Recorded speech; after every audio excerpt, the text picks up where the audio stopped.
saya Rifadi Diki Saputra dengan NRP 2018-230048. Di sini saya akan mempresentasikan materi dari kelompok 4 dengan judul Dinamika Hubungan Internasional ASEAN dengan Amerika Serikat, Cina, dan Jepang. Saya akan menjelaskan latar belakangnya. Pada pasca berakhir era Perang Dingin, regional Asia Tenggara menjadi lebih damai dan stabil. Hampir seluruh negara di Asia terlihat sangat bersatu dalam upaya untuk mengembangkan ekonomi dan juga menjaga stabilitas politik regionalnya.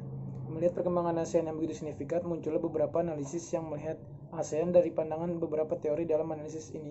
ASEAN dipandang sebagai sebuah rezim atau institusi karena memiliki norma atau aturan dan prinsip tertentu yang mengatur perilaku anggotanya.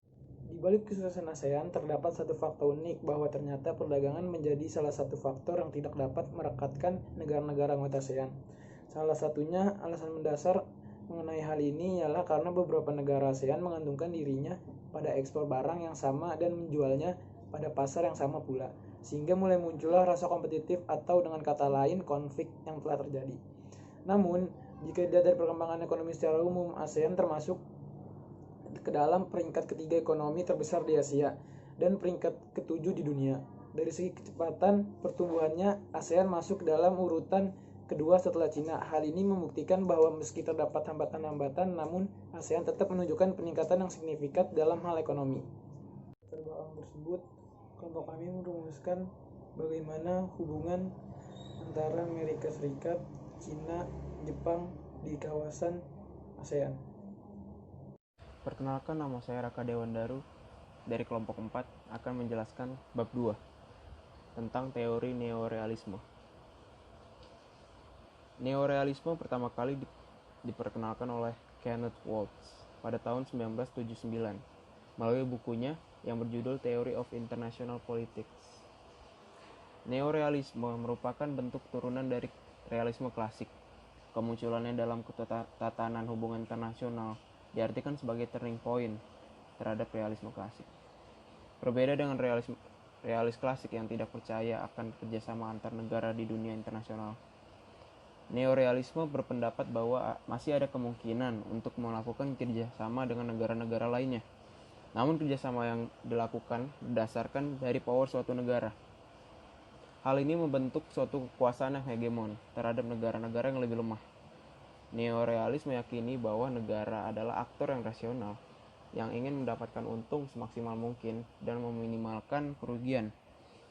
Karena itu, ide untuk memaksimalkan power suatu negara tersebut menjadi sangat penting. Jadi di sini, pendekatan neorealis berdasarkan konsep-konsep dasar yang dikemukakan Waltz membuka pemikiran bahwa suatu negara meski anarki memungkinkan adanya kerjasama. Di sini saya akan menjelaskan studi kasus dari makalah kelompok yang kami ambil, yaitu Cina dan Jepang berlomba untuk merangkul ASEAN.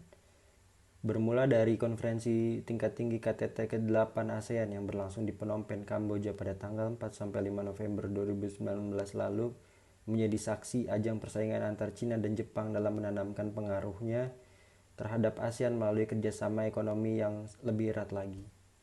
Mengapa saat ini negara-negara Asia, khususnya Asia Timur Laut seperti Jepang, Korea Selatan, dan Cina itu sangat antusias melembagakan kerjasama regional ekonomi? Padahal negara-negara itu selama ini dikenal sulit untuk menerima pelembagaan kerjasama regional ekonomi.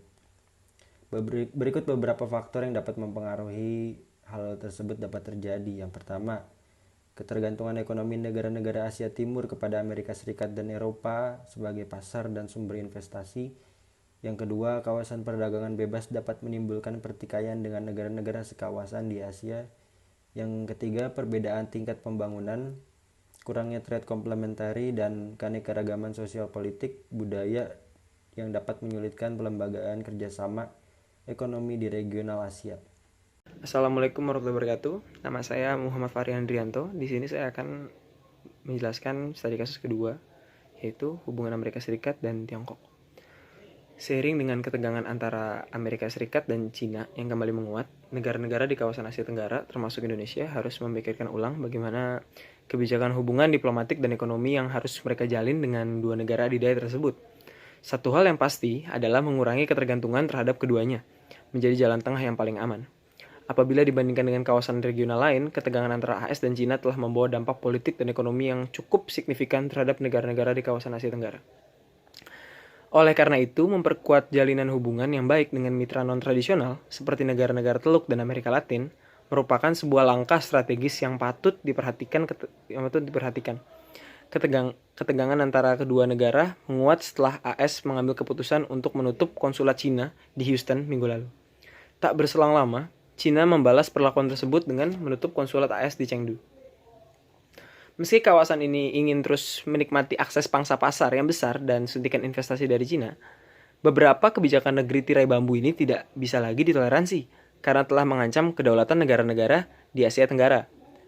Sejarah sentimen anti-Cina meningkat di beberapa negara ASEAN. Sentimen muncul akibat ketakutan mereka atas kekuatan Cina yang dominan. Hal yang serupa juga berlaku untuk AS atau Amerika Serikat. Meningkatnya ketegangan Amerika Serikat-Cina juga berdampak pada perekonomian global. Perserikatan Bangsa-Bangsa atau PBB telah memperkirakan bahwa jika konfrontasi terus berlanjut antara keduanya, maka pertumbuhan produk domestik bruto atau PDB global akan mengalami perlambatan sebesar 1,8%. Ketegangan yang tak kunjung surut juga dapat mengakibatkan hubungan ekonomi antara Cina dan AS akan benar-benar terputus. Terputusnya hubungan ekonomi Cina dan AS akan membuat masing-masing negara memasang tarif yang lebih tinggi pada lawannya, seperti yang dikemukakan oleh beberapa ahli. Proteksionisme yang meningkat di antara kedua negara itu juga akan mengganggu akses negara-negara ASEAN ke pasar AS. Terputusnya hubungan ekonomi Cina dan AS juga dapat menciptakan dua blok perdagangan yang berbeda.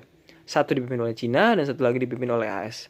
Prospek tersebut dapat mempersulit keberlangsungan operasi perusahaan Asia Tenggara dalam menjalin aktivitas bisnisnya, termasuk dalam menjalin kerjasama investasi baik dengan Cina maupun AS, termasuk mempertimbangkan faktor-faktor politik. Jadi kesimpulannya teman-teman, semakin maju dan berkembang teknologi di dunia, membuat negara semakin mudah dalam menjalin hubungan kerjasama antar negara, baik bilateral maupun multilateral. Tentunya tujuan ini dilakukan untuk saling memenuhi kebutuhan dan kepentingan nasional masing-masing. Dalam lingkup batasan ini dapat dikatakan kawasan ASEAN. ASEAN ini mampu menjalin kerjasama yang baik dengan beberapa negara, baik regional maupun negara-negara lain itu di dunia untuk saling memenuhi kebutuhannya. Karena perkembangannya ini, ASEAN juga menjadi kawasan yang cukup sibuk dan cukup berkembang, sehingga banyak negara yang ingin menguasai dan ingin masuk ke dalam ASEAN ini, seperti Amerika Serikat, Cina, dan bahkan Jepang. Tentunya kejadian ini dapat menimbulkan perpecahan dan bahkan dapat memberikan suatu ancaman jika dilakukan dengan salah. Tapi tentunya kejadian ini pula memberikan kita keuntungan, tergantung bagaimana strategi atau bagaimana cara negara tersebut menyikapi dan mengambil langkah serta peran dari ASEAN ini dalam melihat hal ini akan seperti apa ke depannya nanti. Itu saja, sekian dari saya. Terima kasih.